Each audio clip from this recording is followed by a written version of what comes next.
Mobil Anda terasa nyut-nyutan, terasa dut-dutan, alias nyendal-nyendal saat dibawa jalan, bahkan sering nyendal-nyendal. Kebanyakan akan berasumsi bahwa itu sumbernya dari mesin, padahal ada banyak faktor yang menyebabkan mobil dipakai kurang nyaman alias dut-dutan atau nyendal-nyendal. Berikut ini ada 10 faktor yang mungkin bisa dicocokkan dengan kondisi mobil Anda. Yang pertama adalah ban penjol alias tidak rata dan itu tidak diperhatikan. Silakan Anda bisa cek dengan cara didongkrak, pakai dongkrak bawaan juga bisa. Nanti diputar dengan kondisi netral, nanti akan kelihatan jika ban itu bergelombang.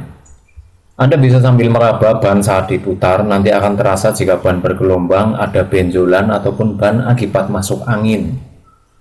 Yang paling sukar dideteksi adalah ban kelihatannya rata, ban kelihatannya gripnya masih bagus, tapi dipakai tetap ngancur-ngancur. Bagaimana cara deteksinya? Cara deteksinya mudah, Anda tinggal lihat di garis-garis ban gripnya ini. Nanti di garis ini jika ada yang tidak rata, ada yang megar sedikit, di situ pasti ada benjolannya. Itu tanda ban masuk angin alias peang penjol.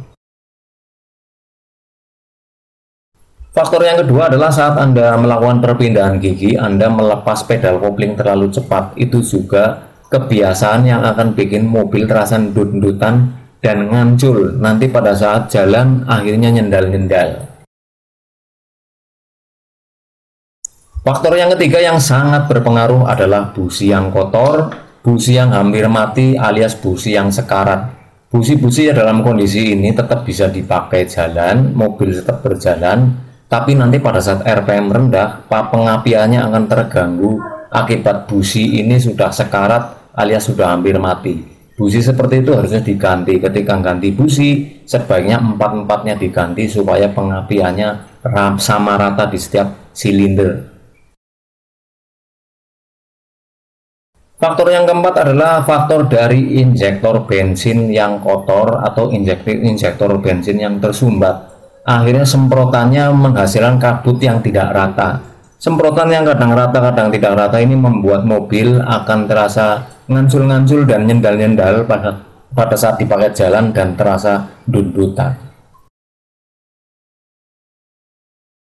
Faktor yang kelima adalah kampas kopling. Kampas kopling di sini adalah kampas kopling yang tidak harus habis, tapi kampas kopling yang selip. Kampas kopling yang selip diakibatkan dari permukaan kampas kopling yang tidak rata. Jadi kadang-kadang dia bisa nyokot nyengkram, kadang-kadang dia bisa selip. Pada saat perpindahan antara nyekram dan selip ini bikin mobil dut-dutan, dan pada saat dipakai nanti ngancul alias nyendal-nyendal. Kopling yang sudah seperti ini kampasnya sebaiknya diganti, atau kalau masih tebal bisa diturunkan dan diamplas hingga rata. Cuman biaya untuk menurunkan persneleng atau kampas kopling ini cukup mahal ya. Faktor keempat yang tidak kalah penting adalah filter bensin yang kotor. Filter bensin ini fungsinya sangat vital supaya bensin itu bisa lebih murni dan sesuai oktan yang dikandung di dalam bensin. Jika filter bensin ini kotor, tentu semburan atau pengkabutannya jadi terganggu.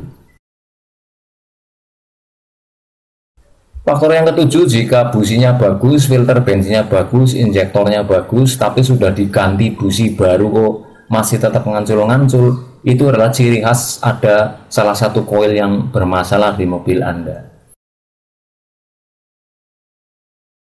Faktor yang kedelapan bisa karena Anda jarang mengganti oli gardan, bahkan tidak pernah diganti ataupun dicek. Gardan ini sangat penting dalam mobil. Jika gesekannya sangat tinggi karena olinya kurang atau olinya tidak sesuai dengan spesifikasi, ini juga akan membuat mobil nyendal-nyendal pada saat dipakai jalan, terutama di RPM yang rendah. Maka dari itu oli gardan harus sering dicek dan sering diganti jika olinya sudah kekurangan. Faktor yang kesembilan, Anda tidak teliti dengan kondisi oli transmisi di mobil Anda. Oli transmisi yang tidak pernah diganti, oli transmisi yang sudah encer dan hilang SAE-nya, pasti akan gesekannya akan tinggi. Gesekan yang tinggi pada oli transmisi ini membuat transmisi itu akan nyendal-nyendal pada saat perpindahan gigi. Ini juga faktor yang sangat berpengaruh.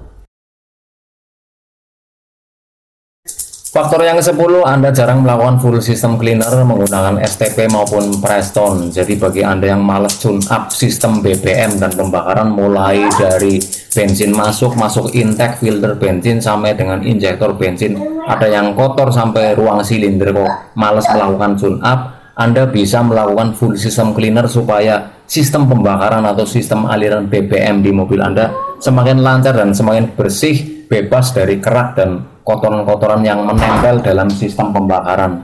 Bisa lakukan dengan full system cleaner dari Preston maupun STP. Oke, sementara itu yang bisa disampaikan mengenai faktor-faktor yang menyebabkan mobil berjalan ngancul-ngancul, nyendal-nyendal maupun dut-dutan pada RPM rendah. Semoga Anda bisa mencocokkan kondisi mobil Anda dan segera menemukan penyebabnya. Terima kasih atas atensi dan perhatiannya. Selamat bekerja dan beraktivitas.